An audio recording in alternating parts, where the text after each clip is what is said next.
आङो भेरगाव ब्रैजिबा नं भेरगाव बियाबाव समस्थियाव आङो टिकेट नागिरनाया नंगौ। रायजो राजानि बे ओनसोलनि रायजो राजाया आंखौ बिजाथि महरै हास्थायनायखाय आंबो गोसो जानानै गोसो दुंहोनायखाय आंबो बेवहाय गेलेनो थाखाय थागथियारि जागासिनो दङ। दा बे बेलायाव आं सानदों जोंनि दिनै चिफ सार हाग्रामा महिलारि सारा दिनै जइन मिटिं मोनसे लाफैदोंमोन जोंनि भेरगाव डिस्ट्रिक्टनि डिस्ट्रिक्ट माने पर्यायनि माखासे लिडारफोरखौ लानानै। दा बेवहाय बिथाङा फोरमायलांदों जे गाबोन जिहेथु पिएमबि जिरायगोन आरो पिएमबि जिरायखांनायनि उनाव जोंनि हाग्रामा महिलारि सारा बिथाङा बुंलांदों जे हयथ' गाबोन मोनायाव नङाबा समफोर 20 तारिखनि गेजेराव बिपिएफ दोलोनि जाफोर बिजाथि बेखौ फोसावगोन होननानै बिथाङा फोरमायलांदों। दा बेखौथ' रायजो राजायासो जिहेतु सानदों।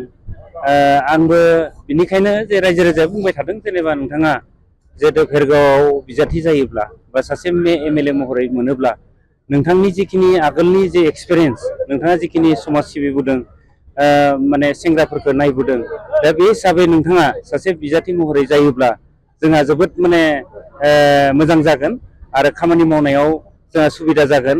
दा बे खोथाखौ लानानै बिथांमोनाबो आंखौ जोबोद नारसिनबाय थादों आरो बिनिखायनो आंनि गोसोआ दुंखांदों आरो आङो गिबियावनो आङो सानदों जे इयुथफोरनि जिखिनि प्रब्लेमफोर दायो जोंनि गेजेराव मा जाबाय जे माखासे जोंनि गेजेराव दा रोङा नङा जथेस्थ' माने गोरों गोरा लाइमोनफोरा जोंनिया गुबुन गुबुन जाथि जनगोष्ठीफ्रा जोंनियाव माने ओंखारबोबाय।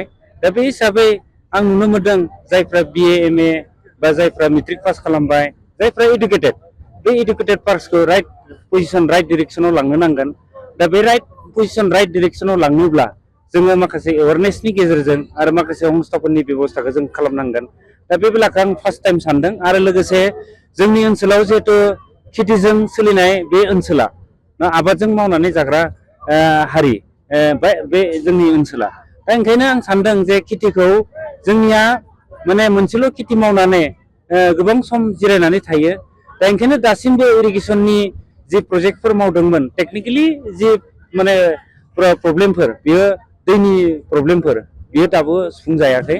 दा ओंखायनो आङो बुंनो नागिरो जे जोङो अन्तत' आबादारिफोरनि सायाव जोङो बे दैनि बेबस्था बा माने खेथि मावनायनि जि बेबस्थाफोर सामग्रिफोर जि आगजुफोर दा बेफोरनि बेबस्थाफोरखौ जोङो मोजाङै जोथोन होनानै जाहाथे जोंनि खेथियकफोरा जाहाथे 12 मास खेथि मावनो हायो।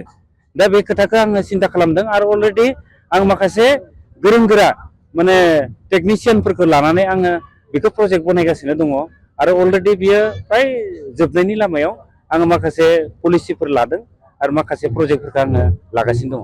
दा नंगौ दा जायफ्रा पाब्लिक मोनसे कमेन्ट होबाय थादों, आं गुबुन गुबुन जायगायाव आङो बेरायनानै मोनदों जे मोनफ्रोमबो जायगायावनो बुङो जे नोंथाङा बिजाथिखौ लाथारनांगौ होननानै बिथांमोना आंखौ खावलायबाय थादों।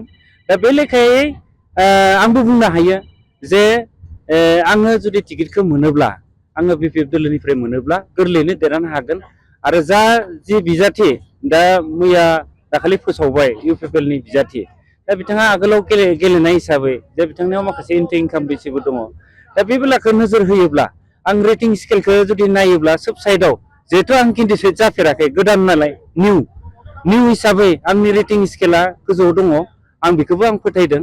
दा ओंखायनो आङो रायजो राजाखौ खावलायो जे नोंथांमोननि अनसायनाय आरो नोंथांमोना जुदि जेरै बुंदों नङा होमबा जेरै थार खोथाखौ लानानै बुंदों बेबायदिनो जुदि आंखौ माने दिखांनानै हरोब्ला बा आंखौ बिजाथि महरै सायख'योब्ला निस्सय आं बे ओनसोलाव गोरलैयैनो देरहानो हागोन होननानै आंहा फोथायनाय दं। दा गोबां माने बे पलिटिक्सखौ जों जुदि लांनांगौब्ला मोनफ्रोमबो सेक्सननि बा मोनफ्रोमबो माबानि मानसियानो थानांगौ। जेरै माने जोंहा सिनियर सिटिजेनफोर दङ, जोंनि लाइमोनफोर दङ, जोंनि माने वमेनफोर दङ, जोंहा माने माखासे माने गाहाय थाखोनि जिखिनि सेक्सनफोर दङ बे गासैखौबो लानानै जोङो राजखान्थिखौ लांनांगोन। खारन समस्याया बयहाबो दङ मानसि महरै। दा बेनिखायनो मानसिनि जि समस्याफोर सुबुंनि जि समस्याफोर बे समस्याखौ जोङो माने समानै लांफायोब्लानो जे राजखान्थिखौ गोरलैयै लांनो हागोन होननानै आं बीपीएफ जिंदाबाद जिंदाबाद जिंदाबाद बीपीएफ जिंदाबाद जिंदाबाद जिंदाबाद पवित्र बर' जिन्दाबाद जोङो दा बिजाथि महरै भेरगाव समस्थियाव जोङो गोदान हिसाबै लाइमोन आरो गासै उमेन जिखुनु खामानिखौ मोजाङै पिकआप लागोन हिसाबै जोङो दा गोदान मानसिखौ नागिरदों गोदान केन्डिडेट हिसाबै मा मुभिनि नामा पबित्र बर' जोंहा माने सिगां माने गासै लाइमोनफोरखौबो माने फरायनाय शिक्षा दिक्षायाव बिथाङा मास्टार हिसाबै माने सोलिबोदों बेनि थाखाय जोङो दा भेरगाव समस्थियाव गोदान केन्डिडेट हिसाबै जों बिथांखौ नागिरदों आरो बिथाङा